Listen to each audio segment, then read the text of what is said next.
Bonjour, voilà, alors j'ai fait cette nouvelle vidéo parce que je voudrais aborder le sujet du baptême chez les témoins de Jéhovah et soulever la question, ce baptême-là est-il vraiment un baptême chrétien? Je pense que c'est un sujet qui est important parce que le baptême, c'est pas un acte anodin, c'est un engagement qui est très sérieux devant Dieu mais également devant les hommes. Et d'autant plus chez les témoins de Jéhovah, le retour en arrière étant extrêmement compliqué. Vous le savez peut-être très bien, si vous êtes baptisé témoin de Jéhovah et qu'un jour vous décidez de quitter cette organisation, parce que tout simplement vous n'êtes plus d'accord avec leur enseignement, ou que vous avez décidé de mener une autre vie, c'est votre droit, eh bien vos amis et votre famille particulièrement, c'est le plus difficile, n'aura plus le droit d'avoir des contacts avec vous, n'auront plus le droit de partager un repas avec vous, ni même de communiquer avec vous par téléphone, par Facebook. Voilà, on aura interdit tout contact et tous les ex-témoins de Jéhovah pourront vous dire à quel point c'est une situation qui est très difficile à vivre, qui est douloureuse en fait. Et le problème qui se pose, c'est que certains même qui ne sont plus d'accord avec les témoins de Jéhovah n'osent pas partir parce qu'ils ont peur d'être coupés de leur famille. Alors ça crée un genre de chantage affectif qui vous oblige après à rester dedans, même si vous n'êtes plus d'accord. Donc je fais cette vidéo parce que j'aimerais vraiment encourager les gens peut-être qui étudient la Bible avec les témoins de Jéhovah à réfléchir, à bien réfléchir, à bien creuser, regarder ce qu'est cette religion et les engagements qui peuvent y être pris, les conséquences qu'il y a derrière, parce que vous pouvez le payer très cher derrière. Et je voudrais aussi m'adresser aux témoins de Jéhovah et vous inviter à réfléchir à la validité de votre baptême. Un jour, je me suis arrêtée, je me suis posé la question. Je me suis demandé si le baptême que j'avais reçu était bien conforme au baptême qu'il y avait dans la Bible. Et en regardant ça, bien, je me suis rendu compte de certaines choses.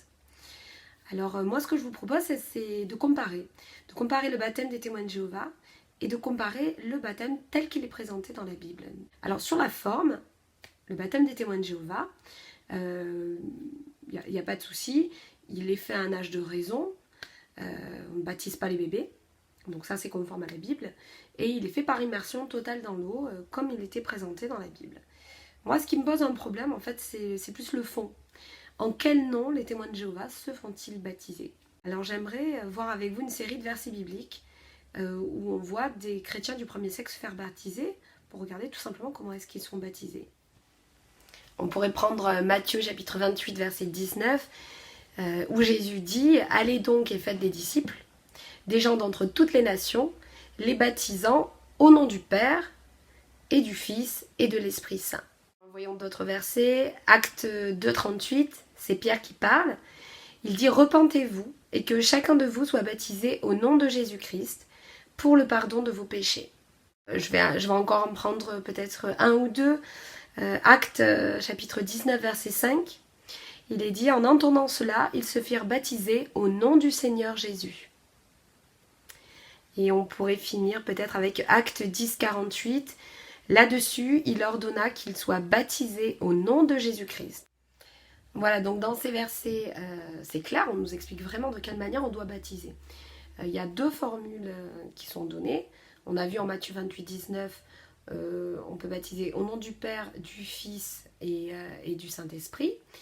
Et on a vu d'autres versets, notamment dans les Actes, où il y a une formule qui revient, c'est celle qui revient le plus souvent en fait. Les disciples étaient baptisés au nom de Jésus-Christ. Alors, c'est pas, en fait, je dis une formule, mais c'est pas juste une formule, hein, c'est pas une formule magique. Voilà, c'est pas, faut pas le prendre comme un rituel. Au nom de Jésus-Christ, c'était un engagement lourd de sens. Ça voulait dire que les personnes qui se faisaient baptiser reconnaissaient vraiment Jésus comme leur sauveur, comme leur Seigneur, et ils prenaient l'engagement de devenir des témoins de Jésus. Parce que Jésus a dit, vous serez mes témoins jusque dans la partie la plus lointaine de la terre. Donc se faire baptiser au nom de Jésus-Christ ou au nom du Père, du Fils et de l'Esprit Saint, c'était vraiment prendre l'engagement de l'Évangile. C'était valable au 1er siècle, ça l'est toujours aujourd'hui. Alors est-ce que les témoins de Jéhovah se font baptiser de cette manière-là? Avant leur baptême, vraiment juste avant l'immersion, publiquement, on va leur poser deux questions. Et pour être baptisés, les candidats au baptême doivent répondre oui à ces deux questions. Alors, la première question dit « En vertu du sacrifice de Jésus-Christ, vous êtes-vous repenti de vos péchés et voué à Jéhovah pour faire sa volonté ?»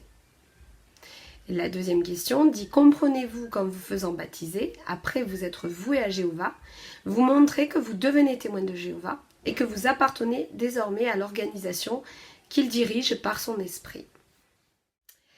Alors, ces deux questions, elles sont quand même assez surprenantes. Parce que si vous les relisez, nulle part vous voyez la formulation au nom de Jésus, au nom du Père, du Fils et de l'Esprit Saint. Alors les témoins de Jéhovah vont vous dire oui, mais ils mentionnent Jésus en disant sur la base du sacrifice, en vertu du sacrifice de Jésus. Oui, mais c'est pas tout à fait la même chose. Dans la Bible, il est dit d'être baptisé au nom de Jésus-Christ. C'est pas juste sur la base du sacrifice de Jésus, hein. C'est vraiment un engagement qui est fait auprès de Jésus, en fait. Il est parlé d'être voué à Jéhovah. Bon, si vous avez vu une autre de mes vidéos, vous verrez que je ne serai pas trop d'accord avec la formulation de ce nom, avec la traduction du tétragramme par Jéhovah. Et moi, ce qui me dérange beaucoup, c'est surtout la deuxième question.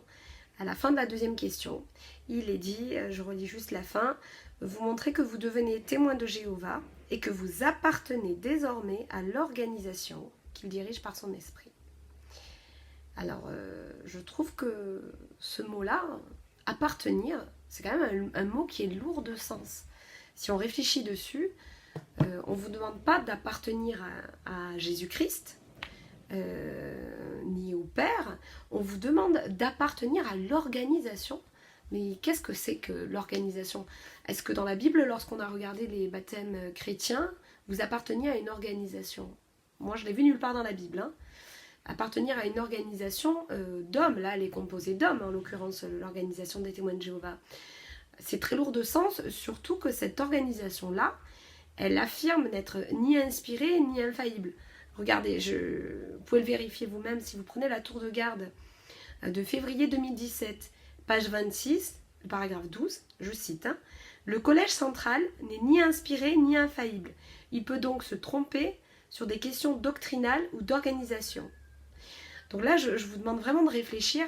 Est-ce que vous êtes d'accord pour appartenir à une organisation, sachant que ce n'est pas biblique du tout, et en plus à une organisation qui se dit ne pas être inspirée par Dieu et qui peut très bien se tromper.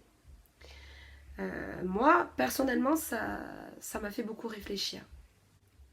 Alors moi, personnellement, je ne souhaite pas appartenir à une organisation, je ne souhaite appartenir qu'à Dieu. Après, je pense que c'est à chacun de se poser vraiment la question à titre personnel. Je voudrais aussi juste aborder les étapes pour avoir le droit de se faire baptiser chez les témoins de Jéhovah. Parce que vous allez voir qu'en fait, ça n'a rien de biblique. Pour devenir témoin de Jéhovah, il faut obligatoirement prêcher de porte en porte. Vous avez la tour de garde du 1er avril 2002 qui dit en fait que les anciens vérifieront. Donc si celui qui souhaite se faire baptiser prêche de manière significative et s'il répond aux conditions requises pour franchir ce pas. Alors ça veut dire quoi prêcher de manière significative? Alors ils n'ont pas édité de livre qui dit il faut faire tant d'heures tous les mois. Mais quand on est témoin de Jéhovah, on sait très bien que c'est bien d'avoir 2 chiffres sur son rapport, c'est-à-dire faire un minimum de 10 heures, parce que tous les mois, en fait, ce qu'il faut savoir, c'est qu'on doit remettre un rapport d'activité qui précise combien de temps on a passé dans l'activité de porte en porte, avec notre nom et prénom, c'est pas anonyme. Hein. Voilà, donc les anciens voient ce qu'on a fait comme activité. Donc une personne ne pourrait pas faire croire qu'elle prêche alors qu'elle ne prêche pas. Hein. Il faut vraiment qu'elle le fasse de manière significative pour avoir le droit au baptême. Est-ce que c'est biblique ça? Moi c'est ça la question que je vous soulève. Alors on a plusieurs exemples dans la Bible. Quand Pierre fait son discours, il y a des milliers de personnes réunies et en parlant de l'évangile, il touche les cœurs, les gens se repentent et 3000 personnes sont baptisées. Tout de suite après sa prédication, il n'y a pas de délai, ils ne sont pas devenus proclamateurs non baptisés avant, ils se sont fait baptiser tout de suite. On peut prendre aussi l'exemple de l'eunuque éthiopien sur le char qui lit la parole d'Ésaïe. Philippe, un des disciples de Jésus, arrive. Il lui dit qu'est-ce que tu lis? Est-ce que tu comprends ce que tu lis? Regardez ce qui se passe si on le prend dans la Bible tout de suite après. Vous allez voir qu'il n'y a pas de délai en fait. Donc c'est dans Actes chapitre 8, le verset 36 et 37. L'eunuque répondit « Je crois que Jésus-Christ est le Fils de Dieu. » Il fit arrêter le char Philippe et l'eunuque descendirent tous les deux dans l'eau et Philippe baptisa l'eunuque. Vous voyez, c'est rapide. En fait, l'eunuque éthiopien a compris qui était Jésus-Christ, le rôle qu'il avait. Donc on voit vraiment que c'est le baptême au nom de Jésus, en fait, qui est important. Et tout de suite, il descend, il trouve un point d'eau, il se fait baptiser. Il n'y a pas de porte-à-porte avant, il n'y a pas de prédication avant. Et est-ce que la prédication concernait vraiment tous les disciples? Bien, regardez Éphésiens 4, 11, je vais vous le citer. Il est dit... Et il a donné les uns comme apôtres, les autres comme prophètes, les autres comme évangélistes, les autres comme pasteurs et docteurs.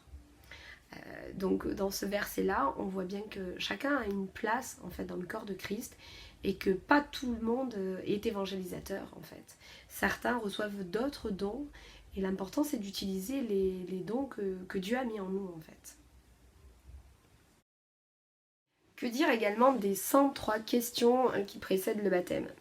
Et oui, il faut le savoir, les témoins de Jéhovah ont un livre qui s'appelle Organisé, qui vous est présenté là.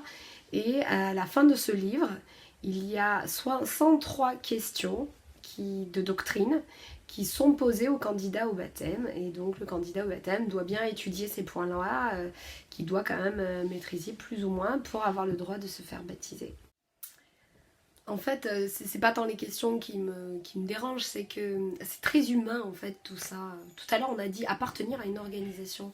Et c'est très humain, c'est plein de choses qui se rajoutent, qui sont pas dans la Bible. Et ils font peser des fardeaux en fait sur les épaules des gens, des fardeaux comme à l'époque des pharisiens, qui sont pas bibliques. On n'a pas demandé de faire du porte-à-porte avant d'être baptisé, c'est pas écrit dans la Bible. Il n'y a pas un nombre de questions faramineuses auxquelles il faut répondre avant de se faire baptiser. Paul il disait voilà, si tu crois que Jésus est ton Seigneur et ton Sauveur, tu peux te faire baptiser. Si tu te repens de tes péchés, bien sûr. Hein. Donc je pense que oui, il faut quand même comprendre ce dans quoi on s'engage. Mais toutes ces étapes qui sont placées devant eux pour les témoins de Jéhovah ne sont pas du tout bibliques en fait. Alors le baptême des témoins de Jéhovah est-il chrétien? Non, il n'est pas chrétien parce qu'il n'est pas fait au nom de Jésus, il n'est pas fait au nom du Père, du Fils et du Saint-Esprit. Être chrétien, ce n'est pas appartenir à une organisation. Être chrétien, c'est appartenir à Jésus-Christ. C'est ça en fait l'évangile. L'évangile, c'est avoir une vraie relation avec Jésus. Ça n'est pas dépendre d'une organisation humaine. Ça n'a pas été prévu comme ça par Dieu. C'est également naître de nouveau. Jésus a dit « Personne ne peut entrer dans le royaume s'il ne naît de nouveau d'abord ». Donc voilà, j'aimerais vraiment, vous qui êtes témoins de Jéhovah ou qui étudiez avec les témoins de Jéhovah, vous inviter à réfléchir sur votre baptême. Relisez les évangiles. Regardez comment c'est présenté dans la Bible. Regardez à quel point les disciples parlaient de Jésus-Christ. Et écoutez lors des réunions si vous entendez le même langage que celui des disciples. Est-ce qu'on vous parle de Jésus comme les disciples parlaient de Jésus, comme l'apôtre Paul parlait de Jésus? Est-ce que dans votre baptême, vous avez reconnu appartenir à Jésus-Christ? Voilà, méditez sur tout ça, laissez-vous conduire par Dieu. Moi, il y a 2 ans, j'ai décidé d'envoyer ma lettre de retrait pour vraiment ne plus appartenir à cette organisation, peu importe ce que ça en coûterait. Je voulais vraiment appartenir qu'à Dieu, en fait. Et j'ai pris un baptême chrétien. Je suis allée dans une église et j'ai pris un baptême chrétien. Et vraiment, ça change tout. Ça change tout parce que vous n'avez plus ce sentiment de devoir rendre des comptes à un groupe humain. Et ça ne vous pousse pas à mal agir, au contraire. On n'a pas, avec mon mari, sur le plan de la moralité, on n'a pas changé de notre vie. Voilà, les normes de la Bible sont toujours importantes pour nous, en fait. Mais aujourd'hui, elles sont importantes parce que on aime notre Seigneur et qu'on a envie de sanctifier notre vie pour lui plaire. Et plus pour plaire à une organisation. Donc vraiment, je vous encourage vers la voie de ce baptême-là, parce que c'est le vrai baptême de la Bible. Voilà, j'ai terminé et je voudrais vous remercier encore une fois pour votre écoute. Puis je vous dis à très bientôt pour une prochaine vidéo.